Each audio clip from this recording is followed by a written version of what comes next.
Iran ইসরায়েলের বর্তমান অবস্থা এবং গাজা আর লেবানন সম্পর্কে গুরুত্বপূর্ণ খবর, তার সঙ্গে মিডল ইস্টের আরও আজকের নতুন নতুন আপডেট শোনার লাগে খাসালি বাজার সংবাদ এই চ্যানেলে আপনারা সবরে জানাই ধন্যবাদ। মেহরবানি করিয়া এই চ্যানেলটা সাবস্ক্রাইব করিয়া সঙ্গে থাকবা, তাহলে শুনিলে কোয়া আজকের আন্তর্জাতিক গুরুত্বপূর্ণ খবর।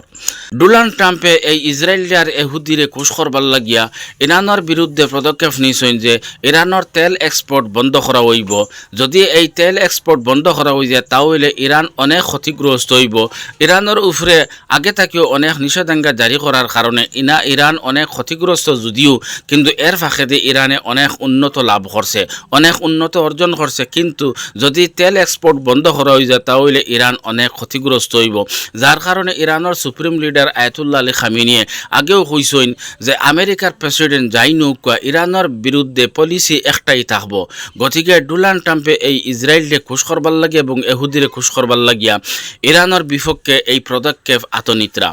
এবং ডোনাল্ড ট্রাম্পে ইসরায়েলের প্রধানমন্ত্রী বেঞ্জামিন নেতানিয়াহুরে অর্ডার দিলেইছেন যে নেতানিয়াহু ইরানের বিরুদ্ধে যে কোনো কাজ চাইতে করতে পারেন, নেতানিয়াহুরে ডোনাল্ড ট্রাম্পে কোনো ধরনের বাধাবিঘ্ন দিতা না।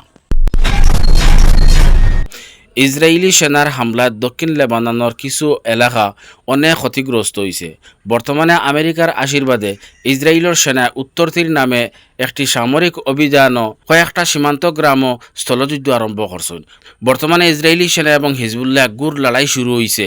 যে পয়েন্ট লেবাননের অফিসিয়ালি আর্মি আসলা ইসরায়েলি সেনা আগবাড়ার কারণে সীমান্ত ঢুকার কারণে লেবাননের অফিসিয়ালি আর্মি এরা খরেদি হরে গেছেন পয়েন্ট ছাড়িয়া, কিন্তু হিজবুল্লাহ মুজাহিদিন হল ও পয়েন্ট আইয়া খাড়া হয়েছেন যে পয়েন্ট হল লেবাননের আর্মি ছাড়িয়া গেছেন ইসরায়েলি সেনার কারণে। এবং হিজবুল্লাহ মুজাহিদিন হলে ইসরায়েলি সেনার লগে বর্তমানে গুড় মোকাবিলা কতরা।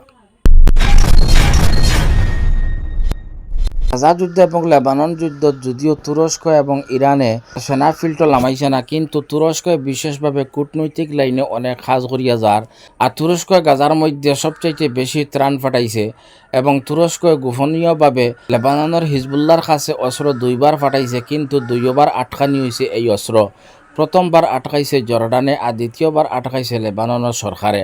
তো যার কারণে ইসরায়েলে স্যার তুরস্কর নেটোর সদস্য থেকে বহিষ্কার করার লাগিয়া, কারণ নেতানিয়াহুর অভিযোগ হইল যে হামাস এবং হিজবুল্লাহরে তুরস্ক সন্ত্রাসী হয় না, তুরস্ক হয় এরা হইলাগি মুক্তিগামী যোদ্ধার। গতিকে ইসরায়েলে বারবার স্যার যে তুরস্করে নেটোর সদস্য থেকে বহিষ্কার করার লাগে। তুরস্কর প্রেসিডেন্ট রজব তাইয়িপ এরদোয়ানে অনেকবার 57টা মুসলিম দেশের ডাকিছেন যে সব এক প্ল্যাটফর্মে আও আর সবে মিলিয়া আমরা সেনার এক দল তৈরি করি যাহাতে ইসরায়েলে সঠিক শিক্ষা দেওয়া যায়। কিন্তু আজ এক বছর অতিবাহিত হইয়া গেল গিয়া 57টা মুসলিম দেশের মাঝে কোনো একটা মুসলিম দেশে রজব তাইয়িপ এরদোয়ানের ডাকর লগে সাড়া দিলা না, যার কারণে ইসরায়েলে গাজার মধ্যে লক্ষর উপরে মানুষের হত্যা করলো। এখন লেবানন হত্যা করা শুরু করছে। তুরস্কর প্রেসিডেন্ট রজব তাইয়িপ এরদোয়ান, ইরানের supreme leader Ayatollah Ali Khamenei এবং রাশিয়ার প্রেসিডেন্ট ভ্লাদিমির পুতিনকে সতর্কবাণী ফাটাইছেন। রজব তাইয়িপ এরদোয়ানে কইছেন যে তুমি তাই সিরিয়ার দিকে মনোযোগ দেও, কারণ ইসরায়েলে সিরিয়া দখল করব, আমেরিকায় ইসরায়েলে দিয়া সিরিয়া দখল করানি লইব।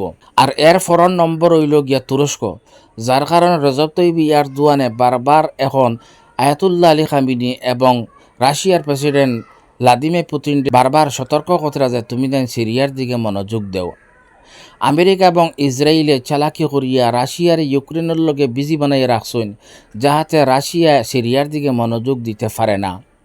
কারণ ইউক্রেনে এখন রাশিয়ার ভিতরে খুব বড় বড় হামলা করে, এটা জেলেন্সকিয়ে যে তান ক্ষমতা দিয়ে হামলা কতরা ইলা কুন্তা না, এটা আমেরিকা এবং নেটোর অস্ত্র দ্বারা জেলেন্সকিয়ে রাশিয়ার ভিতরে হামলা কতরা। কিন্তু বিশ্বের কিছু বিশিষ্ট বিশ্লেষক হলে কইতরা যে ইসরায়েলের লগে রাশিয়াও জড়িত হয়ে যেতে পারে যুদ্ধত, কারণ সিরিয়ার মধ্যে ইরানেরও সেনা আছেন এবং রাশিয়ারও সেনা আছেন।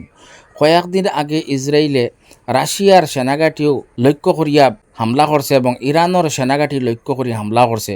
গতিকে ইসরায়েলের লগে যুদ্ধত রাশিয়াও কোনো এক সময় জড়িত হয়ে যেতে পারে। এই ধরনের বিভিন্ন কারণে এরদোয়ানে আয়াতুল্লাহ আলী খামেনি এবং ভ্লাদিমির পুতিনরে বারবার এখন কইতরা যে তুমি তাই সিরিয়ার দিকে মনোযোগ দেও।